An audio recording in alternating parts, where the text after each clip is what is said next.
Hoje vamos ver um terceiro uso da preposição di em italiano como complemento di comparação.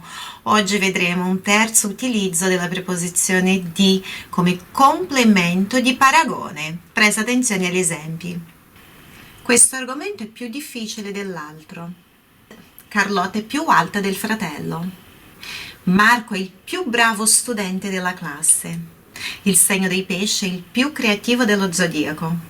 Em primeiro lugar, nós vimos que quando no português nós dizemos mais que, no italiano dizemos più di. Più significa mais, então é più di e não é più che.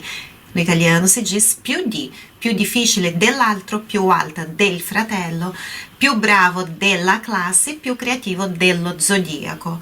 E nós vimos aqui também o uso da preposição articulada, ou seja, o que é a preposição articulada? É a preposição simples com o artigo. De modo bem genérico, posso afirmar que, quando no português nós utilizamos a nossa preposição simples de, no italiano vamos utilizar o di. Quando no português utilizamos a preposição com artigo, o da, o das, o do e o dos, no italiano vamos usar também le preposizioni articolate. A diferença é que no italiano a escolha, seja da preposição ou seja do artigo, vai depender sempre da palavra seguinte. Como assim? De como começa, qual é a primeira sílaba da palavra seguinte. Nesses exemplos nós vimos aqui, dell'altro. Altro é palavra masculina. O artigo seria l'altro, L apóstrofo altro, l'altro. Então, a preposição fica dell'altro. Começa por vogal, por isso que ficou dell'altro. Ocorre ali um fenômeno que na gramática se chama elisão. O que é a elisão? Aquele o do dello, que seria o dello, vai embora, é eliminado e é substituído com o apóstrofo. Então, por isso ficou dell'altro. Por que isso existe? Para que haja uma fluidez ali na fala, para que haja uma eufonia, ou seja, um som bom das palavras. Então, quando a palavra seguinte começa por vogal, será del, dois L's e apóstrofo, dell'altro. Nós vimos também del fratello, del fratello. Vamos analisar, a palavra fratello é masculina e está no singular, certo?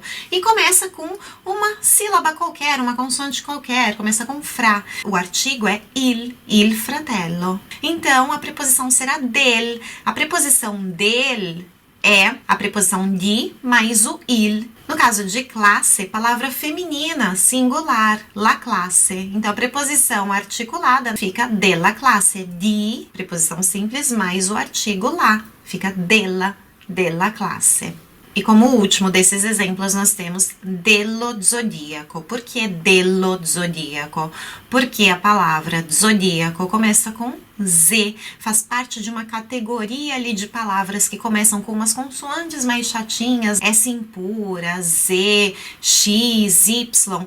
Essas palavras, quando começam por essas consoantes chatinhas, o artigo será lo. Então, ficaria ali lo zodíaco, palavra masculina singular, lo. O artigo é lo zodíaco. E a preposição articulada, por sua vez, será dello, que é a preposição di, simples, mais o artigo lo. Não é lo zodíaco, então fica dello zodíaco. Se questa breve lezione è stata utile a te, scrivi qui nei commenti cosa hai imparato di bello in questa lezione e ci vediamo domani. Un bacio!